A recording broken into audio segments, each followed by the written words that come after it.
Bagamat ang laki ni Godzilla ay kabilang sa mga dambuhala sa mga mutated beast, isang bahagi dahil sa pakikialam ng tao, ngunit sa harap ng naghahari sa buong kalangitan ng Europa, ang hari ng Europa, tinutukoy dito bilang dalawang sungay batay sa mga susunod na paglalarawan, hindi pa rin ito mukhang nakalalamang sa laki. Nagdududang tiningnan ng malaking mutated beast, dalawang sungay, ang kalaban, hindi pa agad umaatake, at biglang nagtanong, hindi ka isang spirit beast? Sino ka ba talaga? Hindi malaman kung paano natuklasan ng hari ng Europa, marahil dahil sa madilim na link power ni Darkness, ngunit hindi na kailangang magpaliwanag ni Godzilla. Ibinuka nito ang malaking bibig at nagpakawala ng pamilyar na pulang haligi ng link power, na nabahira na ng mga hibla ng itim na enerhiya. Mabilis na ipinalo ni dalawang sungay ang isa sa kanyang mga galami paitaas, agad na inilihis ang ataking iyon. Mukha lang itong walang mga braso't binti at malaki, ngunit ang mutated beast na ito ay napakaliksi sa pag-atake at pagdepensa. Ang liwanag ng link power ni Godzilla ay hindi nakatagos sa balat nito, tumalbog ito at sumabog sa kalangitan sa likuran ni dalawang sungay, na nagpabago sa dati mahinahong tingin nito. Bagamat may kakayahan siyang tumanggap ng pinsala, ang haligi ng link power kanina ay isang napakalakas na atake. Mukhang mahihirapang manatiling buo ang kontinental na lupa ng Europa ngayon. Hindi hinayaang umatake ang hindi kilalang nilalang sa kanyang lupain, itinulak ni dalawang sungay ang marami sa kanyang mag-ulash na mga galami pasulong, sabay-sabay na sumugod kay Godzilla, mahigpit na iginapos ang mga braso, binti, katawan, at maging ang buntot ng mutated beast. Si Godzilla, na laging kailangang yumuko pasulong kapag gumagalaw, ay nahirapang mahayla ng ganito. Umuungol ang bibig nito habang sinusubukang magpumiglas ng mga braso at binti, ngunit hindi ito makapalag. Masyadong marami ang mga galami na mahigpit na pumipigil sa lahat ng kanyang galaw. Pagkatapos, nagsimulang paghiwalayin ng mga galami ang madilim na berdeng balat sa labas, inilalantad ang mga dilaw na mata na naglalabas ng kakaibang umuugong na tunog. Ang atake ng humic acid, Axet humic, ay biglang bumuhos na parang talon, na nagpatili kay Godzilla ng nakabibingi. Ngayon naiintindihan na kung bakit kayang harangan ng mga galami ng hari ng Europa ang mga atake ng link power, kailangan itong regular na tiisin ang sarili nitong asido. Hindi nagtagal, ang makapal na asido ay bumalot kay Godzilla mula ulo hanggang paa, ginawa itong isang mamantika at berdeng bloking bato, at pagkatapos ay tumigas pa para hindi umagos pababa. Pansamantala, bumalik ang lahat sa katahimikan. Ayon sa teorya, ang humic acid na ito ay patuloy pa ring tumutunaw sa loob kahit tumigas na ang labas. Ngayon, kailangan na lang hintay ang matuno ang kalaban bago kunin ang bangkay. Matagal nang hindi nasasaksihan ang isa sa mga pinakamalupit na atake ng kanilang hari. Tumingala ang kang-aro, sa berdeng blok ng bato, iniisip na kapag tinamaan ng ganitong atake, magiging putik na dugo na lamang ito. Ngunit bigla, 12-dosenang sinag ng pulang liwanag ang sumabog palabas mula sa loob. Ang dambuhalang bloking bato ay unti-unting nagbago ng kulay mula berde patungong pula sa tuktok. Sa hindi malamang paraan, winasak ni Godzilla ang tumigas na acid, muling lumitaw kasabay ng isang malakas na ungol. Ang asidong naging pula ay itinapon niya paitaas sa langit na parang mga pulang laso ng seda. Mukha itong maganda, ngunit sa pananaw ng hari ng Europa, ito ay napakakakaiba at mapanganib. Ang malaking mata nito, na binubuo ng 12-dosenang maliliit na perlas, ay matalim na tumitig sa kalaban. Hindi maaari, kailangan ko siyang patayin agad bago niya madaganan ang mga itlog. Hindi niya inaasahan na ganito kabilis ang spirit beast na ito. Ang matulis na dulo ng buntot nito ay hamampes ng mabilis sa harap ni dalawang sungay, napakatalas na kumislap ito sa ilalim ng sikat ng araw. Kapag tinamaan nito, tiyak na mabubutas ang balat at dadyugo. Gayunpaman, ginamit ni dalawang sungay ang isa sa kanyang mga galami na parang braso para saluhin ang buntot ni Godzilla nang may pambihirang katumpakan, nang ang dulo nito ay wala pang 1 metro ang layo sa kanyang mapulang mata. Hinawakan niya ng mahigpit ang buntot ng halimaw, itinaas ang kanyang braso, hila ang malaking katawan nito paitaas sa ere na parang napakagaan. Hindi man lang siya kumurap nang dumaan ang berdeng liwanag mula sa galami sa kanyang paningin, dahil sinabi ni dalawang sungay sa sarili na ngayon, kailangan niyang patayin ang Godzilla na ito para maiwasan ang problema sa hinaharap. Isang walang kahirap-hirap na pagwagayway ng kamay mula sa hari ng Europa ang nagpabagsak sa dambuhalang katawan ng spirit beast sa lupa. Isang malakas na shockwave ang umalingaw doon dahil sa sobrang lakas na tumama sa matigas na lupa, nagpatalsik ng malalaking tipak ng bato sa lahat ng direksyon. Itinaas ng kangaroo ang kamay para takpan ang mukha, sumasangga sa mga bato at sa nakakasilaw na liwanag. Matatag siyang tumayo doon sa tabi ng hari, ngunit hindi niya mapigil ang mapasigaw ng malakas, eh. Bagamat maraming epekto ang atakeng iyon, si Godzilla ay malakas pa rin. Agad nitong ginamit ang parehong mga kamay at paa para itulak ang sarili pababa sa lupa at tumayo muli. Alam ng lahat na para sa isang Godzilla, na pinakamagaling sa paggamit ng Ling Power mula sa bibig, ang lakas nito ay pangunahing nasa dalawang maskuladong binti. Ang pananatili sa lupa ay napakadelikado para dito. Alam din ito ni Dalawang Sungay, kaya ginamit niyang muli ang mga galami para mahigpit na igapos ang spirit beast na ito, idiniin ito sa lupa. Kanina, dahan-dahan niyang tinunaw ito, ngayon, pinilipit ni Dalawang Sungay ang katawan ni Godzilla sa mas artistikong paraan para maiwasan ang bibig nito na biglang magpakawala ng sinag ng liwanag patungo sa kanya. Nadiin ang leeg ni Godzilla sa lupa, ang dalawang matibay na braso ay nakagapos at nakabukas sa magkabilang gilid, habang ang buntot ay nakataas, hindi naiiba sa isang butiki. Nanginginig ang buong katawan nito habang sinusubukang labanan ang pagkakahigpit ni Dalawang Sungay, ngunit wala siyang magawa. Isang kakilakilabot na sakit ang dumating nang ang buntot nito ay hinaylapay taas ng galame. Kumilos si Dalawang Sungay ng napakabilis at marahas. Ang buntot ni Godzilla ay hinayla at binunot ng walang awa. Tumalsik ang dugo, at si Godzilla ay napanganga at umungol sa paghihirap ng walang tigil. Ngunit hindi pa yun sapat para tapusin ang laban. Ang mga pulang bukol na laging dala ni Dalawang Sungay sa katawan ay biglang nagliwanag na parang mga bola ng tennis na napuno ng hangin. Puno ang mga ito ng Ling Power sa loob. Ang mga sukat nito, mula maliit, ay unti-unting nagbago ng kulay mula luntiang mura patungong dilaw, at pagkatapos ay puti, isang senyales na malapit ng sumabog ng bongga. Naglaan siya ng huling salita ng puot para sa kung sinong nilalang ang nasa loob ni Godzilla. Pinagsabihan ni Dalawang Sungay ito, tigilan mo na ang pag-iyak dyan at mamatay ka na, leche ka. Pagkatapos ng pangungusap, ang mga bowl ang puno ng laman sa katawan ni Dalawang Sungay ay nabasag, nagpakawala ng 12-dosenang matatalas na sinag ng Ling Power na humagupit kay Godzilla na nakahandusay doon. Bawat haligi ng liwanag ay parang matulis na tulos na tumutusok sa iba't ibang bahagi ng katawan nito, na nagdulot ng malakas na pag-agos ng dugo mula sa mga bagong gawang butas. Ang buong katawan nito ay wala ng kahit isang metrong balat na buo. Maging ang bibig nito na nakalabas ang dila at sumisigaw sa sakit ay kailangang tumanggap ng isang haligi ng liwanag, paano ito makakaligtas? Tinanggal ng haligi ng liwanag ang laman at buto, nag-iwan ng butas na di nadaanan ng hangin, napakalamig. Unti-unti, binitawan ng mga galami si Godzilla, ginawa itong buhay na target para pagbabarilin ni Dalawang Sungay. Wala siyang pakialam kung masira man ang lupaing ito, ang mahalaga lang ay kung gaano karaming butas ang nasa katawan ni Godzilla. Gayunpaman, medyo mahirap makita ng malinaw, tanging mga malabong piraso na lamang ng balat ang natitira kay Godzilla, ang iba ay natatakpan na ng liwanag. Ang ataking iyon ay tiyak na kumuha ng malaking lakas mula sa hari ng Europa. Habang unti-unting nawawala ang usok, maririnig natin ang malalim na paghinga ni Dalawang Sungay. Gayunpaman, ang kanyang mga mata ay nananatiling mapagbantay, nakatingin sa harapan. Ginamit niya ang galame para iangat ang natitirang bahagi ni Godzilla para suriin. Maliban sa isang maliit na bahagi sa hita na may natitirang balat, ang natitirang bahagi ng spirit beast, mula ulo hanggang paa, ay malinis nang natanggalan. Ang dugo ay nakakapit sa bawat hibla ng kalamnan, tumutulo, sa ilang lugar ay agos, sa iba naman ay makapal na patak. Ilang sunog na piraso ng laman ang hindi na dumudugo. Kawawa naman ang spirit beast na pinaunlad at ipinagmamalaki ng sangkatauhan, ngayon ay isa na lamang tumpok na hindi na makilala ang anyo.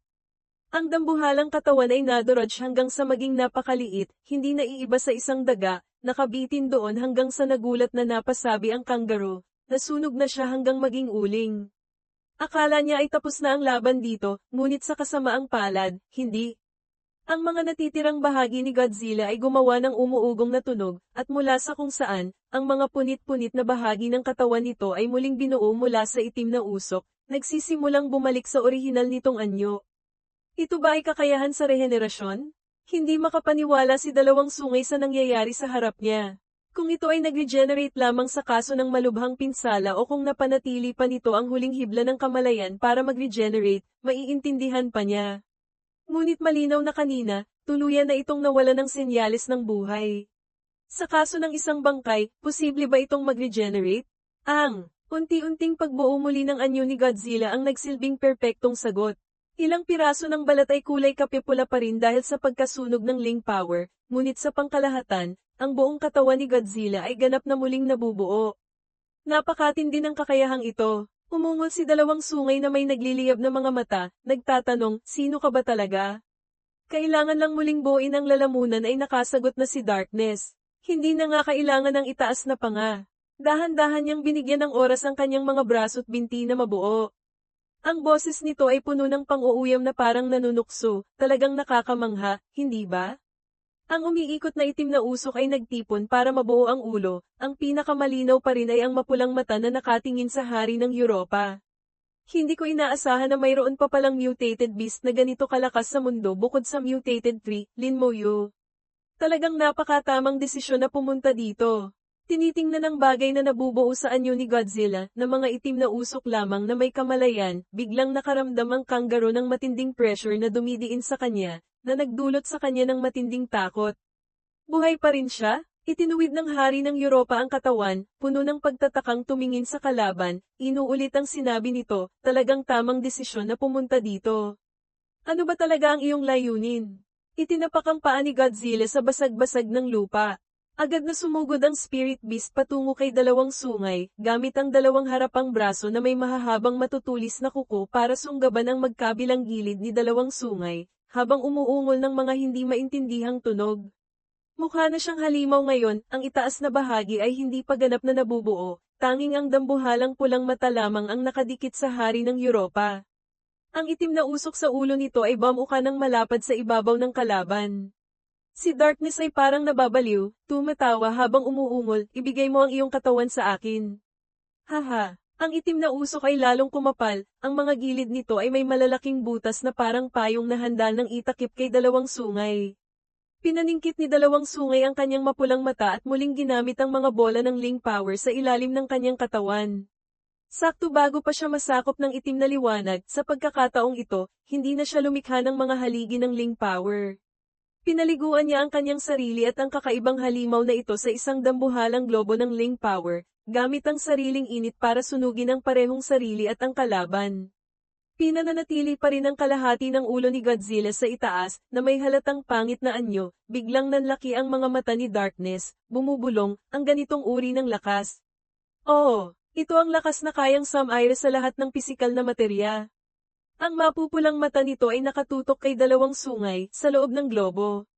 Kahit pa ito ay Ling Power, kaya ko pa ring ayusin ito ng napakalinis. Sa lugar kung saan naglalaban si dalawang sungay at si Darkness, isang napakalakas na pagsabog, dinang, ang naganap. Ang globo ay samilaw ng napakaliwanag sa isang napakalawak na lugar, nagpakawala ng isang haligi, ng liwanag, paitaas sa kalangitan, isang senyales na malapit ng sumabog sa malaking sakop. Lumingon ang kangaroo, sumigaw ng hindi maganda, at tumakbo ng mabilis para makalabas sa sakop ng pagsabog ng atake ng hari. Sa masamang tingin ni Darkness, nagliliyab na pula ang mga mata nito. Alam niyang hindi siya makakatakas sa oras, at kahit tumakbo pa siya, mahuhuli siya ni dalawang sungay. Isang mas maliit, mas puti, at mukhang mas makapangyarihang globo ang biglang sumabog sa loob ng globo na nilikha ni dalawang sungay. Ang sakop ng panlabas na globo ay biglang lumaki. Hindi nagtagal, umabot na sa 10 kilometro ang radius nito. Nang ito'y biglang sumabog, ang kakilakilabot na liwanag mula sa Europa ay malinaw na makikita mula sa labas ng kalawakan, na nagpapatunay kung gaano katindi ang mapanirang lakas nito.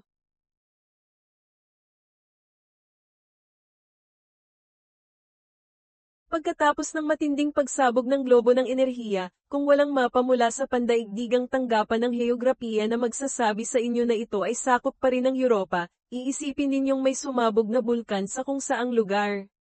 Ang mga tipak ng lupa ay lumulutang sa dagat ng lava, at ang abot tanaw ay nabahira na rin ng kulay rosas pula dahil sa init. Ang dating malamig na tahanan ng kangaroo ay tuluyan ng nagbago. Nakatayo sa nag-iisang natitirang buong bato, ang kangaroo ay ganap ng nahiwalay sa labanan ng hari ng Europa. Ang alikabok at abo ay lumilipad sa hangin, kasama ang mga nagkalat na apoy. Ito ba ang impyerno sa lupa? At anong uri ng kakaibang halimaw ang kinakaharap ng kanyang hari? Sa harap ni dalawang sungay, ang hari ng Europa, ay isang maitim na globo na lumulutang, kaharap niya. Pagkatapos gutihin ng enerhiya ang katawan ni Godzilla na parang hinimay na karne, ito na lamang ang natira. At ang nakapagtataka, hindi ito tumakas, nakatitig lamang ito kay dalawang sungay gamit ang nag-iisang mapulang mata nito.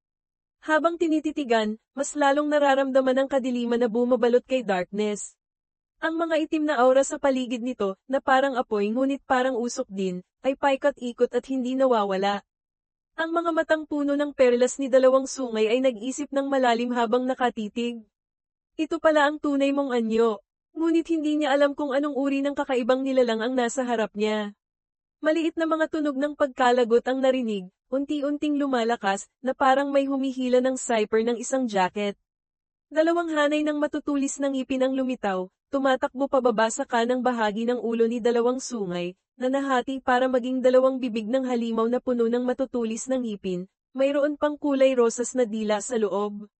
Sa unang tingin, hindi ito bagay sa natitirang bahagi ng kanyang katawan. Kung nahulaan ninyong kamag-anak ni dalawang sungay ang mga sea slug o mutated snail, mula sa bahaging ito, kailangan niyong manghula ulit. Nang ang bibig ay umabot na sa pinakamalaking sukat nito, matalim itong tumingin at nagpakilala ng kaunti bago tapusin ang kakaibang nilalang sa harapan. Ang pinakamalakas kong enerhiya ay ang paglikha, kasama ang pagsasama para lumikha ng mga anyong buhay na tulad ko. Hindi pa tapos magsalita, bigla nitong ibinuka ang dambuhalang bibig na puno ng ngipin at sumugod na parang kidlat patungo kay Darkness. Tuwang-tuwang umuungol, at ang pagsasama ay ang pagkain ng nilalang at pagkatapos ay gawing sarili kong kakayahan ang enerhiya nito. Namangha ang mata ni Darkness. Ganoon pala, ngunit hindi ito umiwas. Nanatili lamang ito sa pwesto habang ang dambuhalang bibig ay kumagit ng buo at nilamon siya. Mas tamang sabihin na parang hinihintay nitong mapasok sa loob para suriin ang ngipin ni dalawang sungay.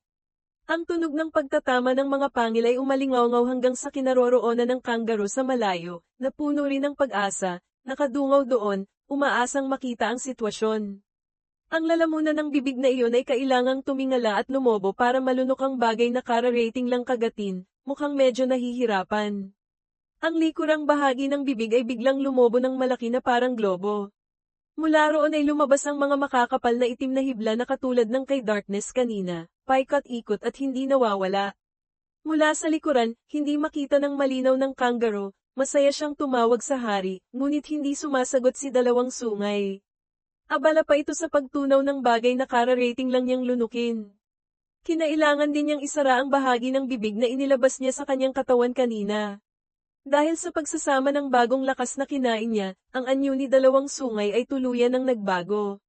Nananatili siyang matayog sa kanyang dambuhalang katawan, ngunit ang mapulang mata sa katawan nito ay hindi na pinagsama-samang mga butil ng perlas, lumawak ang pulang bahagi nito, na hindi naiiba sa mata ni Darkness.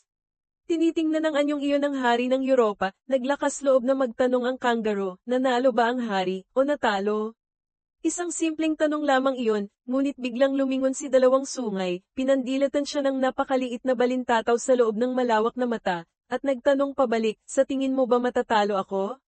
Sa pagkakita pa lamang sa bagong anyo, natakot na ng husto ang kangaroo na nagkikiskisan ang kanyang mga ngipin. Ang aura na nagmumula kay dalawang sungay ay dumaga ng mabigat sa kanyang maskuladong katawan, na nagpahina sa mga binti ng kangaroo.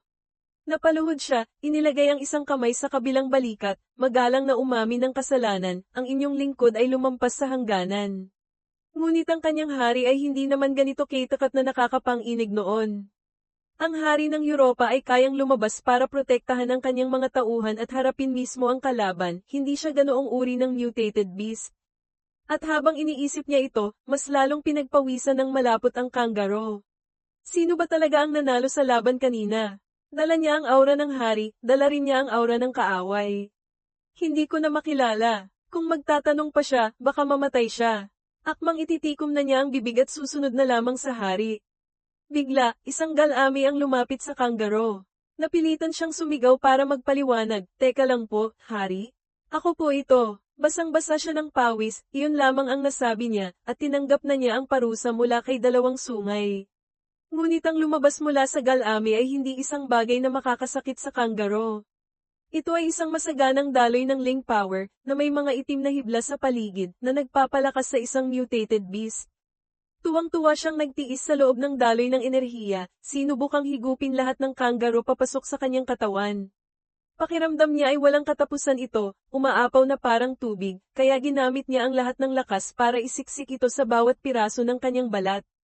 Nang hindi na makayanan, napanganga ang kangaroo at humihingal, pakiramdam niya ay may idinagdag na madilim na bagay ang mga piraso ng enerhiya. Nang masanay na siya, naramdaman niyang mas lumakas siya. Kinuyam niya ang kamao, ang kanyang mga mata ay naging mabangis, pinupuri, napakaganda. Nang makitang natapos ng humigop ng enerhiya ni Darkness ang kangaroo, ang malaking nilalang sa itaas, dalawang sungay, Darkness, ay nasiyahan din. Ang lakas na ito ay napakaganda. Maaari itong magbigay sa ibang nilalang ng kakayahan ng mas malakas na nilalang. Ito ang pinakaangkop na sandali para tawagin ang lahat. Ipinahayag niya ito, at pagkatapos ay pinagkikilos ng sunod-sunod ang lahat ng galami ni dalawang sungay sa lupa. Ang buong lugar ay umalon kasabay ng malakas na ungol ng mutated beast, na umabot sa lahat ng sulok ng Europa. Ang pinakamalapit ay ang angka ng mga reptilya, umungol pabalik bilang tugon sa tawag ng hari, tumakbo ng buong bilis patungo sa kinaroroonan ni dalawang sungay. Sa mapulang kalangitan ay ang kawan ng mga mutated bat na may pangil, mabilis na lumilipad patungo sa tumatawag, hindi maaaring mahuli. Sumunod dito ang maraming kamag-anak at iba pang maskuladong mutated beast ng Europa, dumagsa na parang pista. Sunod ay ang mga kamag-anak ni dalawang sungay mula sa ilalim ng lupa, biglang bumasag ng bato at umahan. Tumingin muna sila sa paligid gamit ang kanilang mapupulang mata, pagkatapos ay humanap ng magandang pwesto sa likuran ng mga hayop at pumila ng mahaba. Ang mga mutated beast ng Europa ay kumpletong dumating bilang tugon sa tawag ng hari. Walang isang mang lumiban. Ang mga mutated beast ng isang buong kontinente na dumagsa, gaano karami iyon? Hindi na kailangang sabihin. Tahimik silang naghihintay sa sasabihin ng kanilang hari, kahit na si dalawang sungay ay medyo iba sa karaniwan ngayon. Ang mga bilog na bukol sa katawan nito ay naging kulay matingkad na pula, maliban sa mga berdeng galami na paikat-ikot sa likuran. Ang itsura niya ay tuluyan ng naging pula at itim, mukhang napakadilim. Nagutos siya, lumapit kayong lahat dito. Maging mas malakas kayo. Hindi tulad ni Lin Moyo na nagdadala ng Ling Power para sa mga bata niya sa bahay, Misty Mountain, para mag-level up, si dalawang sungay, Darkness ay ginamit ang sarili niyang lakas, ibinuhos ito sa bawat isa para direktang itaas ang kanilang lakas. Ang Misty Great Mountain ay nababalot ng makapal na hamog, ang tanaw ay wala pang 10 metro. Dahil tapos na ang isang buong araw ng pagpapahigop ng Ling Power sa mga mutated beast, naghiwa-hiwalay na sila pauwi. Casual na binuksan ng Big Boss, Lin Moyo, ang kanyang status panel para tingnan. Nabasa niya, Wood Dragon Level 3 isang pangunahing ugat na may kakayahang mag-anyong True Dragon, ngayon ay umabot na sa Half Dragon state. Hinimas-himas niya ang baba na para bang may balbas ng kambing doon. Nag-isip si Lin Moyo, Wood Dragon malapit ng mag-level 3 at Half Dragon body, ha? Kung tuluyan ng maging dragon, posible kayang makalipad ako sa hinaharap. Matagal nang humahanga si Lin Moyo sa mga mythical creature. Gusto niyang maging isang totoong dragon na lumilipad. Tumingin siyang muli sa kanyang Ling Power status. Napailing siya sa paghanga. Ngayon, ang kanyang Ling Power ay umabot na sa 80 milyong.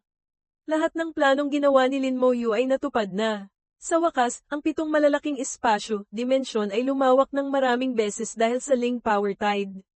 Ngayon, bawat espasyo ay puno ng Ling Power, sapat para sa walang tigil na pagsasanay ng mga mutated beast. Kahit sa hinaharap, kung gusto niyang dalhin silang lahat, maaari niyang ipasok sila sa mga espasyo at dalhin kasama niya. Mukhang maganda ang pangako, ngunit para kay Lin Moyo, hindi pa ito sapat. Alam niyang kailangan pa niyang palawakin ang mga espasyo. Sumigaw siya ng buksan ng malakas. Ang 7 pintuan patungo sa 7 espasyo ay sabay-sabay na bumukas ng malaki sa kalangitan, bawat isa ay may iba't ibang liwanag, na ang Willow Tree ang sentro. Tuwang-tuwa si Lin Moyo. Hayaan na lamang na patuloy na damaloy ang Ling Power papasok sa mga espasyong ito para madagdagan ang lakas, unti-unti rin itong lalawak ayon sa gusto niya. Ang berdeng pintuan ay bumukas mismo sa itaas ng Mermaid Queen, na hanggang ngayon ay nakagapos pa rin sa loob ng wood element space. Tumingala siya. Hindi niya inaasahan na ang liwanag na sumisinag ay Ling Power pala. Pagkatapos niyang magsalita, isang buong haligi ng Ling Power mula sa Tide ang bumuhos sa Mermaid Queen. Tinanggap niya ang kanyang bagong lakas ng hindi inaasahang bilis, walang pagpupumiglas o pagtatanong ng mga walang kwentang tanong. Tahimik siyang pumikit, unti-unting nararamdaman ang pagbabago sa loob ng kanyang katawan. Sa totoo lang, kung ang Mermaid Queen ay nasa ilalim pa rin ng dagat, at ang alon ng Ling Power sa pagkakataong ito ay bumagsak mula sa kalangitan, kailan pa kaya darating ang pagkakataon niyang mag-level up? Hindi ba't napakagandang pagkakataon nito? Si Lin Moyu ay abala sa pag-aalaga sa kanyang 7 dakilang espasyo nang bigla siyang makaramdam ng pangingilabot sa kanyang isipan. Nangyari ito nang maamoy niya ang aura ng isang napakatinding nilalang. Agad siyang lumipad patungo roon, inilabas ang kanyang mukha para mas madaling matukoy. Ano yung aura na galing sa Europa kanina? Peste, si Darkness, nagdilim ang mukha ni Lin Moyu. Ang aura ni Darkness na nagmumula sa direksyong iyon ay nangangahulugang, nasakop na nito ang Europa. Ang dahilan kung bakit nararamdaman ni Lin Moyu ang kakilakilabot na aura ni Darkness na umaabot sa kanya ay dahil pagkatapos maglipat ng lakas sa mga mutated beast ng Europa, si Darkness, 2 sungay ay lumipat sa pinakadulo ng baybayin, matagal na tumayo roon. Sumunod ang kangaroo para mag-obserba, hindi maintindihan kung bakit dinala ng hari ang buong grupo sa tabing dagat. Sa pagkakataong ito, natuto na siya, hindi na siya magtatanong ng mga walang kabuluhang tanong, tahimik na lamang siyang susunod. Habang dinadala ang mga tauhan, bigla, mula sa malalim na karagatan, 2 dambuhalang haligi ng alon ang umahan, sinundan ng 3, 4, 5 pang katulad. Nang tingnang mabuti, sila ay mga dambuhalang mutated beast na umahan mula sa tubig, lahat ay mga pamilyar na mukha. Sila ang 7 hari ng dagat mula sa kailaliman, sumusunod sa tawag ng haring si Darkness. Nang makita ang kanilang tuwa, ang kaawa-awang kangaroo na walang alam sa impormasyon ay muling naging alerto, napanganga at nagmura, mga hari ng dagat, lumitaw kayo rito, gusto niyo bang makipag-away o ano? Hindi nila pinansin ang duwag na daga, kangaroo, na ito. Tumingin lamang sila ng bahagya sa malaking nilalang, 2 sungay, Darkness, sa tabi na may paggalang, bilang kapalit ng pagbati. Ang Deep Sea Dragon King ngayon ay mukhang ganap ng magaling, walang kahit isang peklat mula sa pinsalang natamo kay Lin Moyu noon. Humarap siya kay 2 sungay, Darkness at mahinang nagsabi, Hari, sa wakas, nagising na rin kayo. Ang pangungusap na ito ang magiging sagot para malaman ng water purifier, kangaroo, na natalo na ang kanyang hari. Tiyak na iiyak siya ng 3 araw at 3 gabi.